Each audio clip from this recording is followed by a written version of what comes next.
So we'll now pass to the final contribution in this session, that of Professor Christoph Frank, who is Professor and Director of the Institute of the History and Theory of Art and Architecture at neighboring and important institution, the Accademia di Architettura of Mendrisio. It's a particularly great pleasure for me to be able to introduce him.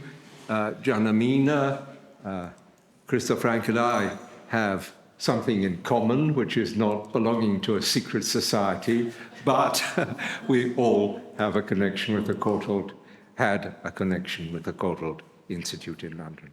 So, Christoph. Possiamo farlo anche in modo normale, come lo faccio generalmente nelle lezioni, scusa, perché per me è più facile. Prego. Okay, we'll get the tape out, won't we? Yes. After? No. Yes, no. Yes. Yes, thank you. Just a moment, we'll be ready in a minute. No, we'll just do other. Dunque, forse dobbiamo spiegare, c'è anche una piccola sorpresa, per cui aspettiamo ancora un po' la logistica, mi scuso, poi dopo vedrete perché. All'inizio, siamo Vincenzo. abbiamo un contributo online, teleconferenza. Sì, lui ci manderebbe Qualcosa di significativo.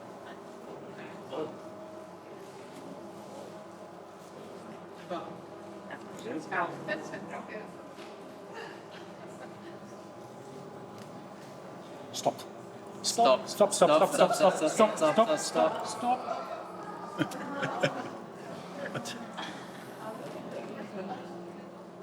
Così. Forse non si può stoppare, per ragioni di sicurezza. Grazie.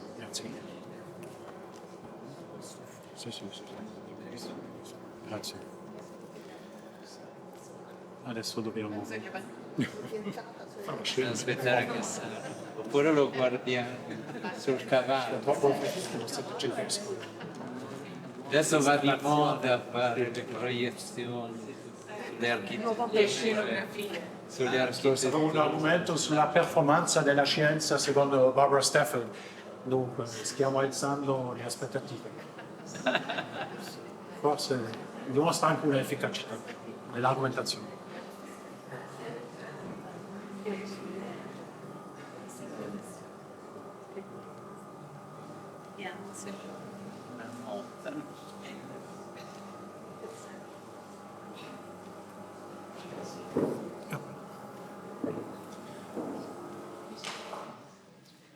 Yes, a very good afternoon to you. Dunque, forse 2 o 3 parole in italiano prima. Devo sempre scusarmi perché l'italiano, come Carla Mazzarelli, le mie colleghe, amiche colleghe dell'istituto lo sanno, mi è arrivato veramente ultimo e dopo le 40 non si imparano più le lingue, dunque è una cosa terribile. Sì, prima volevo ringraziare tutti perché adesso è un po' un tour de force in una casa, in un museo, in una casa che è anche stata la casa della famiglia di Giannamina. E abbiamo già sentito e ringrazio particolarmente il collega Thompson di Zurigo per questo riferimento a Anne Flaxman, che come in altre coppie soprattutto del Settecento, facevano parte proprio dell'impresa. Non tutti i rapporti erano così, diciamo, invelenati come quelli di Jean-Baptiste Greuze con la sua moglie, che intendeva anche di invelenarlo, o forse anche nella famiglia di Piranesi, dove sia il padre sia il figlio Francesco di volta in volta tiravano un coltello uno contro l'altro. Dear Gianna, yes indeed, Hard Burns said you had the privilege of being supervised by Hard. I had the privilege of taking literally, I think, the last entrance exam into the Courtauld Institute when you were still there before you went to Harvard. So there we are. And I still remember very vividly the entrance exam, having to identify the facade of, yes, indeed, Palazzo Farnese in Rome. So anyway, that is 40 years ago, practically to the date, 40 years ago, and I think that in many ways. Well, Dejana, I mean, you've passed 30 years here. I'm coming close to 20 years of passing in the Ticino, and I think we're of the same boomer generation, and I think what we've tried and what we continue to try is, yes, to realize Switzerland is a home to many souls and many languages. And my Switzerland, which was passed through my mother and in Basel, has always been one of local and regional and national and international. Well, that's Basel, it's die Dreiländereck. Wir ticken anders. One-third Alsatians, one-third Badensians and people from Constance, including my father. And they married there, I was born there, they died there. So, a home to many souls, a home to many experiences, and once again, I think this house stands exactly for this. And I sincerely wish that our federal authorities had had the grace to turn up today to recognize that this is not only a way of saying thank you to you and your family for what you've given in 30 years, but I wish they realized that these public spaces are more important, more valid, more reassuring than ever before. We've all heard and shared the news that yesterday Hartwig Fischer at the British Museum, the first time in 150 years that the British Museum appointed a non-English director, has stepped down over what appears to be a scandal which has been hyper-mediatized, picked up because the media need a totem around which they can dance, endangering an institution to which is a home to many souls and to us in particular. For 10 years, either at the Courtauld or for 6 years at the Warburg, there was not a single day I did not arrive at Hoban Station and ask myself, should I not? And I did. So I did not walk around the museum, but I went through the museum, and I think every day I lost at least 3 hours, not to the joy of my professors. The British Museum is a home to many souls since 1753, and it's undergoing at the moment critical moments because it lacks political sustain and support and collective support. Therefore, I think Switzerland, where we still manage to preserve so much of what is generally liberal, which is generally focusing on consensus, linguistic consensus. Yes, indeed, the laboratory of Europe in which 4 languages are national languages, 4 national cultures live consensually next to one another. In some places more than others, but still it manages to do that. Those of us who've lived for 10 years and more in England, and for many years in France, for many years in Italy and elsewhere, and have been traveling the world, it is a home to many souls. And you've given this home to so many souls over all these years. So when you asked me, and this is now the sort of scientific part, 2 years ago we met for lunch, as indeed so many of these wonderful lunches and we exchanged, and you said, yes, well, you know, I'm anticipating my eventual departure, and I would like to do something about John Flaxman. And Christoph, could you do something about John Flaxman? And I said, well, I've never done anything about Flaxman. In fact, you know, my years are 1750 and perhaps 1792, and that's where it really ends, 93, when Reifenstein dies. And I went off and I said, what can I do about Flaxman? You know, I have been working for 30 years and many people are still waiting for that, including myself. A very extensive analysis of European 18th century artistic correspondences, initially between 1750 and the French Revolution, and I'm now taking it beyond, not least of which. This wonderful exhibition curated by Marie-Thérèse Bechmann and, of course, yourself finishes with this drawing, which we've seen yesterday evening. It's number 15 in the 4th section. And it finishes so ingeniously because it goes back to Dante, where it all started, for Vela, for the Mediterranean, for the world, for Flaxman. This interest in the Mediterranean was sparkled for me many, many years ago when I was still working in Potsdam at the former Academy of the former East German Republic. That was in the 1990s when everything was wild, open, anarchic, and probably the most liberal moment in my life, and the most exciting moment in my life, and we've seen this world change. Norfolk and the Grand Tour was in fact a catalogue I picked up in the 90s when John Mack invited me to the University of, yes indeed, Sebald, that is the University of Norwich, and East Anglia, UEA. And I went to the museum and I picked up this catalogue in 1985 by an esteemed colleague who published this seemingly marginal catalogue called Norfolk and the Grand Tour, and I came across this article by Rivière in Norfolk Archaeology in 1964.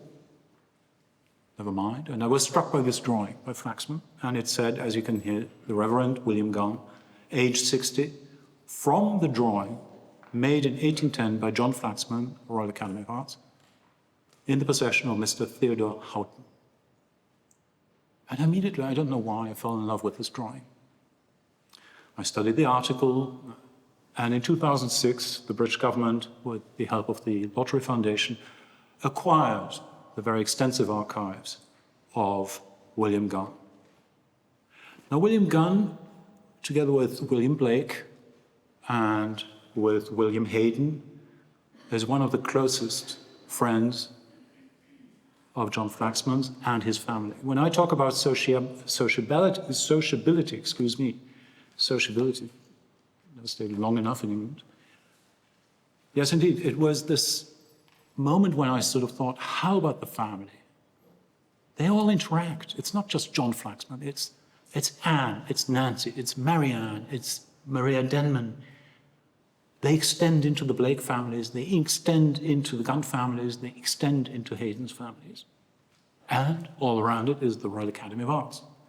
My employments, as you know, are from the clay to the marble, and from the marble to the pencil, with now and then a devouring eye cast on a book, till the rondeau begins again. What a wonderful self-definition of someone who seems to be totally aware how shared, how interactive it is. Where did the interest in Flaxman, whom we see here represented, and we'll come back to that later, age 40, started? The way for the United Kingdom and for Britain, in order to recognize its originality in so many of its aspects, particularly in the visual arts, was in relation to most of the continental cultures, a relatively late one. The Cultural Institute of Art was only founded in the 1920s, and it is indeed, can be said that, as Churchill said, one of the greatest gifts Adolf Hitler had given to the UK was the exiling of so many German, mostly Jewish, scientists. Yes, indeed, it was people like Nicholas Pevsner, but it was also the entourage of the Warburg Institute, and particularly Edgar Wind, who first showed an interest in Flaxman. And it was the unforgettable Margaret Winnie, who also published a seminal article on Flaxman, once again in the Journal of the Warburg and Courtauld Institutes. And this was long before the year 1979, when an Austrian art historian on greatest capacity, Werner Hoffmann, organized a seminal exhibition at the instigation of the Hamburger Kunsthalle, which then traveled to London to the Royal Academy, when David Irwin published his first monograph on Flaxman, again in 1979. 79 is an extraordinary year in Europe. So I was after this drawing, and I got fascinated, and what one does is there's a tiny little lithograph by someone called Lane, published in 1848. I'll return to that in a second. And it showed up on the antiquarian website, and it read, lithograph of James Gunn after a drawing by Flaxman, appended to it a drawing of the same. When the drawing arrived together with the lithograph, with the drawing, they both came with the original frames. These days, we're at a stage when we recuperate so much which is amongst the most crucial and most important. And it's spaces like these where we can give them really the attention and the worth back what they are. Yes, this is this extraordinary drawing, which is amongst the most sensitive of someone who's drawn dozens. Most of them are preserved at the Fitzwilliam Museum in Cambridge. Here, for example, we've got a drawing of Thomas Banks, sculptor of the Royal Academy. Again, wonderful drawing, and which exists in several copies here at the British Museum, also recuperated once again in the album of later copies at the Fitzwilliam Museum in Cambridge. Drawn from life by Mr. Flaxman, June the 22nd, 1804, and in fact it is the early 1800s where we find these drawings generate greater and greater interest in Flaxman.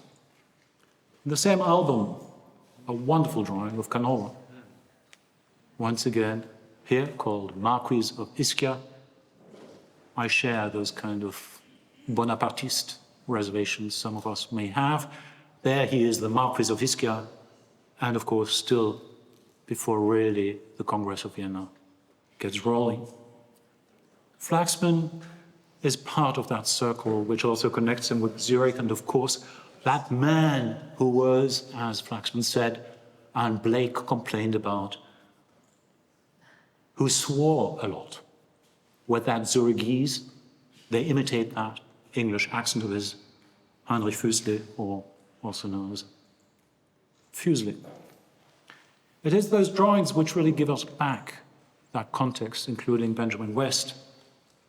These are in the Cambridge drawings, and therefore, yes, indeed, the drawing with the ensuing lithograph, which you see here of 1848, and the drawing dates from 1810, come in two frames. Yes, there's, again, the first lithograph of 1841 in a later published version with his inscription, once again, facsimile. Hundreds, if not thousands, of these portraits were lithographed in the 1840s by people like Lane, who published some 1,200, 1,280. The National Portrait Gallery in London's got them all. The British Museum, of course, has got them all. So how very exciting it is to find the drawing at very little cost, ridiculously little cost, wherefore these two, including their frames, are pledged to an international museum. Flaxman talks about these, talks about his relationships with his printers and others, and I will give some quotations from it. However, the most surprising thing were indeed the historical frames, and I got them then, of course, immediately restored and settled, and the bad cartons and cardboards removed and so on. Yes, indeed, they carry on the back what we can forensically prove as Flaxman's own handwriting. Once on the left-hand side in pencil, and the other one in ink. This is extraordinary because John Flaxman worked together with his brother, William, who was a woodcarver and a framer. And he was no one less than Gainsborough's leading framer. It is evident when you return to the frames briefly, you can see that they are made of genuine 24-karat gold, particularly the one on the left-hand side. The one on the left-hand side may have been used at another stage because there is a constant 30-year correspondence, 40-year correspondence emerging since when they'd met in Rome in 1792. They exchange thoughts, rabbits, partridges, hares. Everything is being sent from Norfolk, from Marlborough, a house designed by Gunn, and in the design of which, in fact, Gunn and Flaxman participated and mutually discussed it. An extraordinary correspondence, and once again, very, very, very surprising that we would know so very little about it. In order to show that in some ways it wraps up everything that preceded sculptural production in the late 18th century, preceded what was going to happen after 1830 and 1848 in particular, and why to some extent still today Flaxman suffers a kind of prejudice in relation to his sculpture rather than his outline drawings and outline engravings, which were so celebrated and which are so revolutionary, and we'll return to them in a second. The Flaxman-Gunn correspondence, for example, contains here a list, a published list, a desperate list of 1793, or what the situation is. And he writes in the correspondence here on the 1st of July, 1800, there's Flaxman to Gunn. I am sorry I can send you so little information concerning Roman acquaintance. Flaxman had lived there for 80 years. I saw Mr. Moyer 2 or 3 times whilst in London, and understand he's gone back to Rome in the profession of a banker, this recalls Thomas Jenkins, and is correspondent to the House of Harriers. Several of the English are dead in consequence of the blessings of the French liberty, la voilà, Bonaparte, Mr. Boney, being spread over Italy. Hamilton, that's Gavin Hamilton, Hewson, Deer, and some others have been its martyrs. And some of those still living have been so pillaged and harassed that their lives must have been burdensome. And since we saw Rome together, the vicissitude of things and the retribution of plunder has produced a change indeed in that lovely but tyrannical queen of cities. That lovely but tyrannical queen, or tyrannical queen of cities.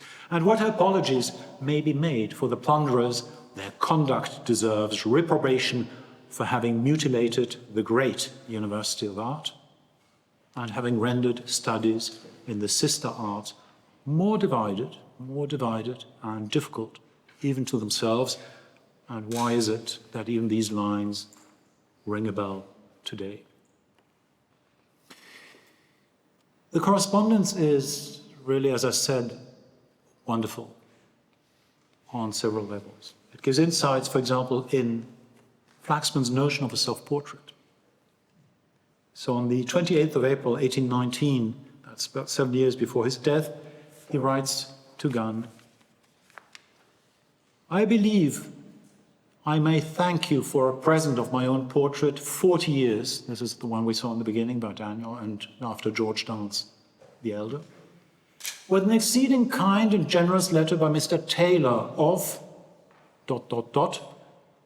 to whom I am greatly obliged. Taylor was his printer and was the printer of the Hesiod of 1817, the last publication, outline publication by Flaxman. But I certainly feel less interest in my own portrait than in almost any subject. I'm quite satisfied with the defects I can continually discover in myself without looking at my own face.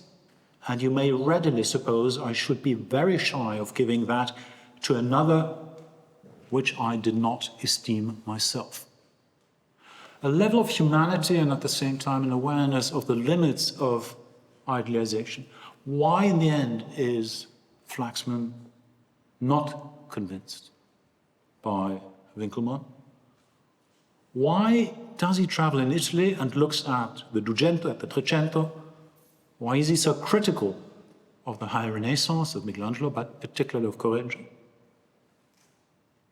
Seeks the primitive, and then does the extraordinary that he transliterates the three-dimensional into the two-dimensional in the outline and the outline drawing, which gives modernism a boost and a narrative clarity which it never had before.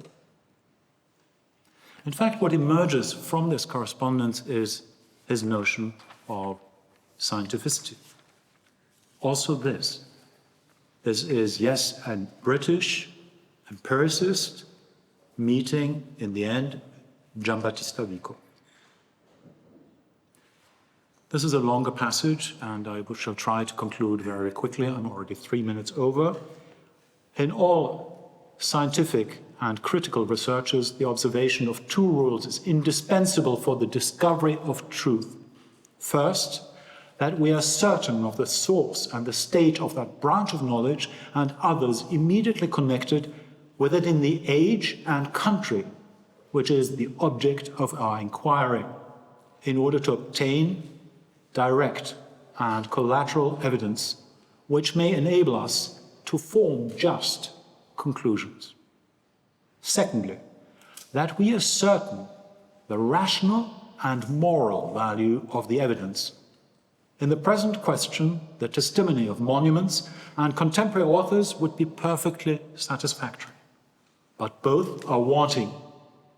Aristotle describes the structure of a tolos or a cupola and the principle of an arch in the Shield of Minerva on the Acropolis of Phidias, another great project of Flaxman's, as we know. But have monuments or authors proved the existence of the arch among the Greeks? Before Euclid's collection of problems were published and the immediately succeeding geometrical improvements in the Alexandrian school? Surely, the Romans who received the liberal arts from Greek colonists in Italy were not likely to construct magnificent stone archwork, contemporary testimony, and the progress of geometry warrant us in asserting that people to have possessed the theory of the arch and also to have built this magnificent archwork when their temples were brick and the statue of Jupiter Capitolinus of clay. There is another difficulty concerning the Cloaca Maxima, and was not the extent of this great work beyond the necessity of the population and city bounds in the times of Elder Tarquin. Concerning Mr. King, he certainly was not to be turned from his system wherever it went, and therefore he was often likely to be wrong, but it is possible he might sometimes be right. And now, beyond Mariette, Piranesi was an admirable artist, such a one as we may not see again. But his enthusiasm and interest led him to magnify ancient Rome in some instances beyond reason. See his restorations of the Campus Martius, for instance. He was not a learned man. No, he wasn't. And depended on some hireling abate for these illustrations, which were sometimes good, sometimes bad, and miserably ignorant. You will be satisfied that my stock of information on the present subject is small, from the number of difficulties with which I have puzzled cause, and I regret I cannot render you better service. Yes, the correspondence talks literally about everything. There are few letters, and they are, yes indeed, also complemented by Anne, by Marianne, by Mary Dinman. They all work on his side. They always explain his business. They always intervene. Now he's Gothic mad. And he engages, yes indeed, in these projects, and the whole family works at the promotion. And of course, the enterprise as such is modern, is empirical, seems proto-scientific, if not already scientific. There is a huge epistemic change that occurs in the 1770s, 1780s, and of course, that world that becomes increasingly shy of Piranesi, less interested in the Grand Tour, and the rise of neoclassical and classical aesthetics. His monuments are highly political. I'm not going to go into it. That's one subject. The long, long passage British sculpture has taken to be taken seriously at the side of the other arts. Of course, the work of the unforgettable Benedict Nicholson, others who've done so much, and of course Malcolm Baker in relation to Roubiliac, and not least David Beinman, who had that chair at UCL and who is presumably one of the leading specialists on Flaxman and who's enlightened us. And I was wondering what he might say about, yes indeed, the origins of the models of Spartacus, because he's contributed in a wonderful, once again, extraordinary series of publications on the black and art. Yes, indeed, also his latest publications on race. It enters into this. Coming now to perhaps the little surprise. There is a publication, which is the last publication in 1817 that Flaxman has devoted to these outlined engravings, and it's the Hesiod. Days and Theogony of Hesiod. There are 37 engravings, in fact, carried out by William Blake over the period of 3 years. It is William Blake, very complicated artist, very British. In fact, one of those irrational romantics at the side of Flaxman. It seems sometimes difficult to really understand how they could potentially be such close friends and tolerate each other over such a lengthy period of time. He who fell out more or less with everybody. You, O dear Flaxman, are a sublime archangel, my friend and companion from eternity, in the divine bosom in our dwelling place. Blake to Flaxman in 1800. Again, he draws him in several cases. Recent years, in 2016, the London dealer Daniel Cutts, in honor of a much missed friend at the Department of Greek and Roman Antiquities, a department which is undergoing in these days very, very, very difficult times. One of the most extraordinary colleagues that he was, Ian Jenkins. In his honor, David Katz presented this album with the original drawings, which is quite an exceptional case in an outstanding binding. I'm not going to go into it. It's at the British Museum now.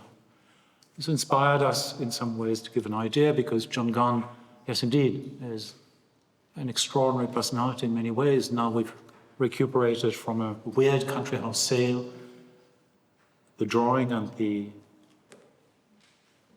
lithograph and the original frames. They need to go to a museum, given that these are these frames, that interaction with his own brother, which says so much about the presentational mode within that great friendship that had evolved.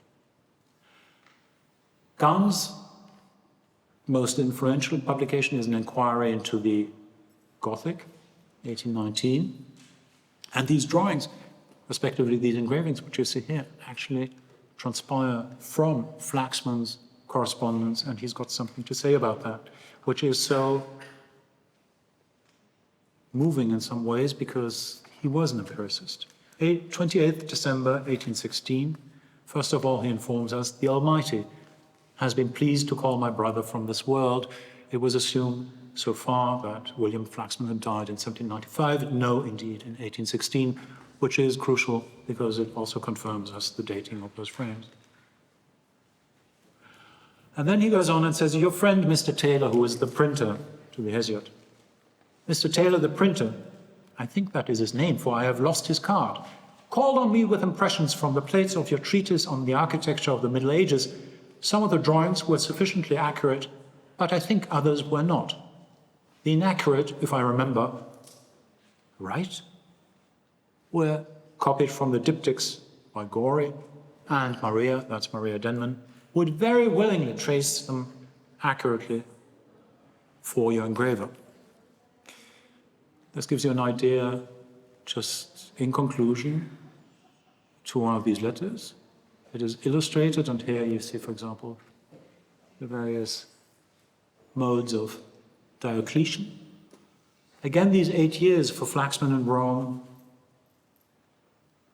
were an introduction to it all, and at the same time the development of an individual sense of distancing and skepticism to what's been published by previous authors, and an extraordinarily succinct position he builds up in terms of contributing towards important discoveries, publications, dialogues in the circle of Serrou d'Agincourt and, of course, Gunn and some others.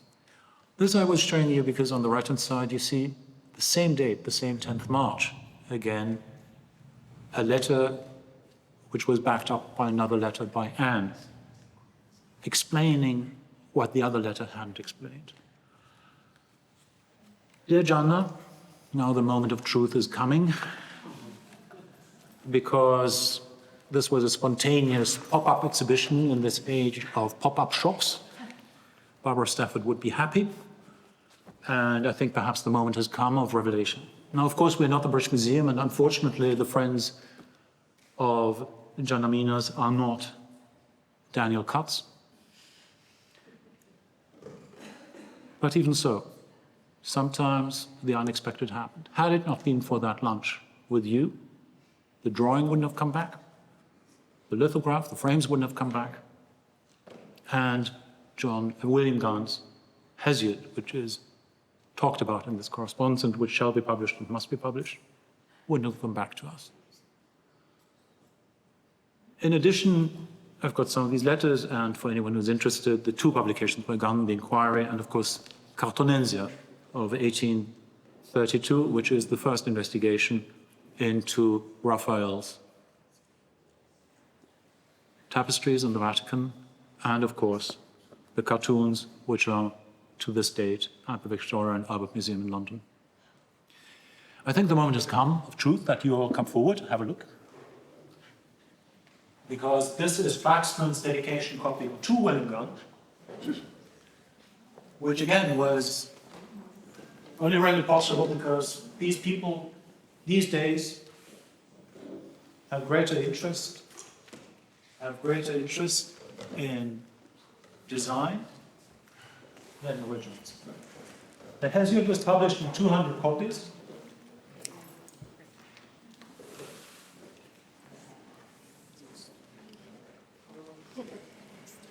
Book tapes, and here you've got the dedication in Flaxman's. Where better place could it finish than here at the Museo Vincenzo Vela in honor of Gianna Minas.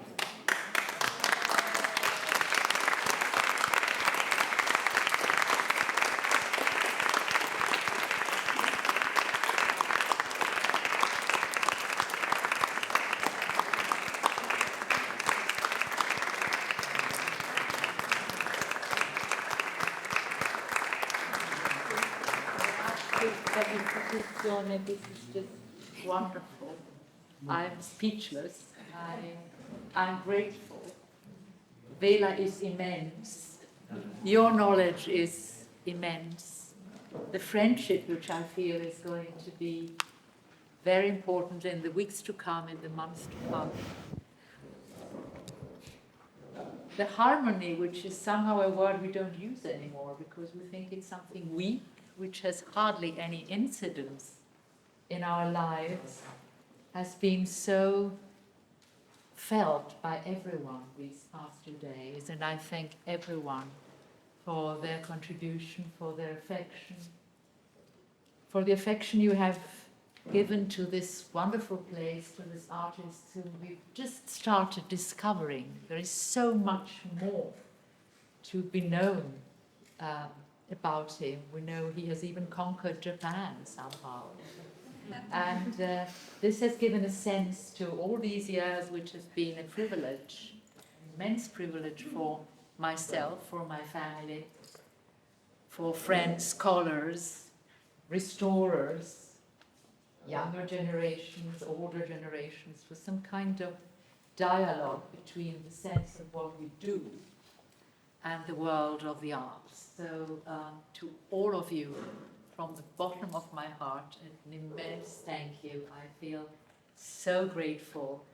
And in this gratefulness there is joy, there is sadness, which is very important. There is some kind of feeling very tiny, and at the same time so huge. Thanks to you all. Grazie.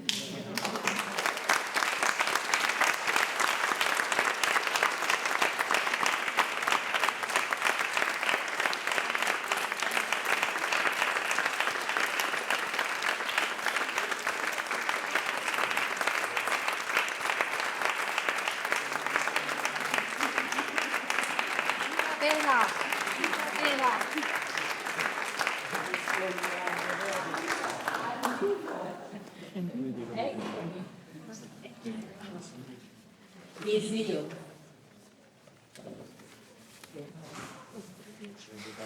Il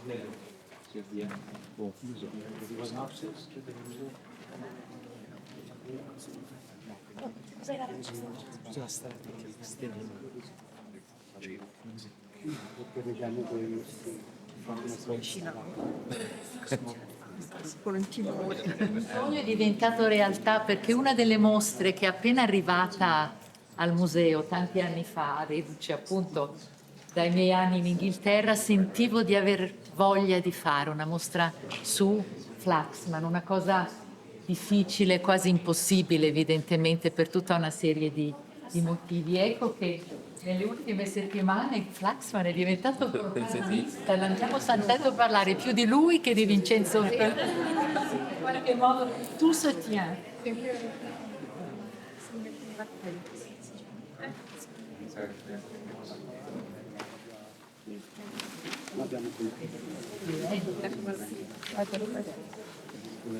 Sì, sono già.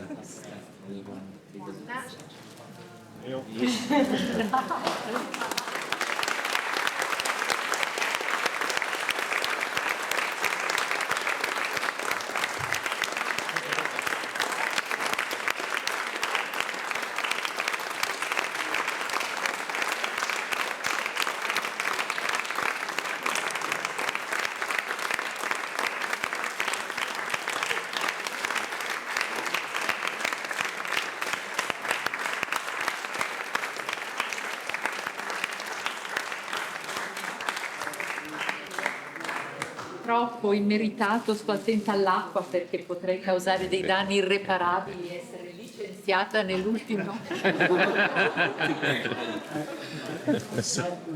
No, forse dovrei veramente dirlo anche in italiano, l'italiano di Reverend, da parte mia. C'è anche un elemento molto importante e sensibile. Io penso in questi ultimi 30 anni, quando anche sotto la direzione di Gunn, direzione illuminata, tantissimi colleghi sono stati introdotti ma anche formati in questa casa. Questa è un'accademia di Vela.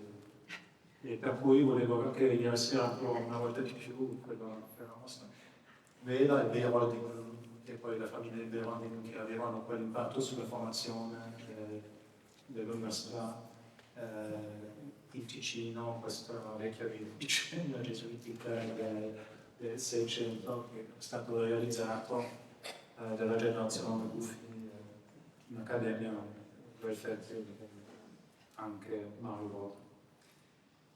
E volevo solo ringraziarti perché quali sono le risorse del Ticino alla fine che devono crescere, che devono veramente essere quello, a home for many souls. E questo è anche veramente la situazione dell'università che non è stata facile, semplice, ma questo non interessava tanti di noi. Quello che abbiamo potuto realizzare in questi anni anche con la biblioteca di Mendrisio, sotto la direzione di Angelo Nichols, parte della mia responsabilità, lo dico solo, ci vuole più impegno istituzionale per affrontare il futuro. Se non ci mettiamo tutto per quello, conta tutti quanti che ci siete adesso in questo gruppo, dato un sostegno allo stesso tempo, siete i difensori della libertà, che è questa libertà fondamentale della società.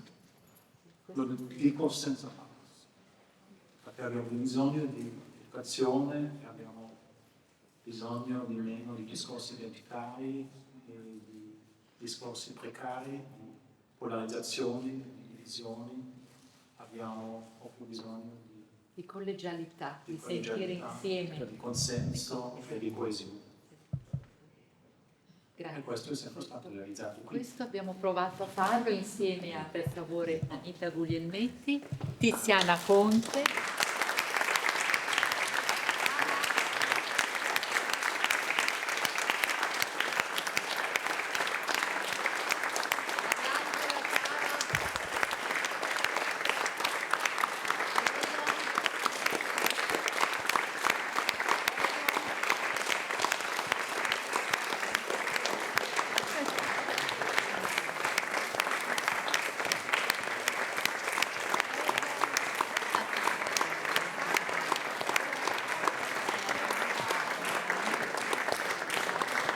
Ecco. Grazie alla Un minuto solo. Dai.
Grazie a voi tutti di essere stati pilastri, pilastrini, con o senza capitelli romanici. Vi ricordo che io sono una medievista, per cui mi sono piaciuti tantissimo anche i disegni delle chiese romaniche che ho visto prima, mi hanno dato un guizzo di gioia. Grazie a voi tutti ancora. Ci vediamo dopo. Buon proseguimento. Rimanete così appassionati perché così si attraversa la vita con un'energia quasi, quasi infinita. Grazie a tutti. Io vorrei aggiungere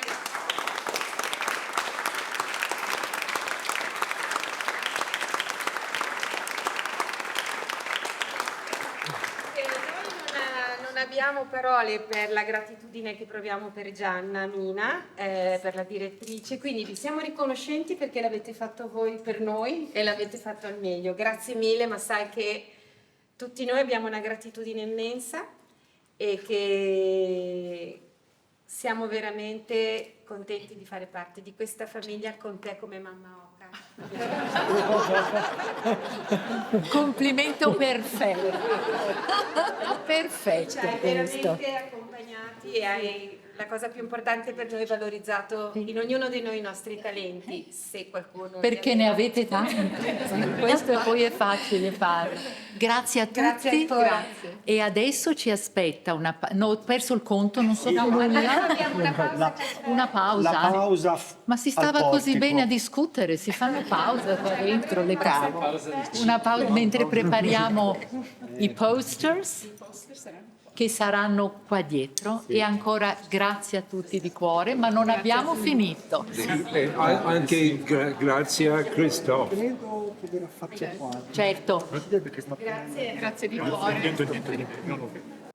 Ancora la pensione.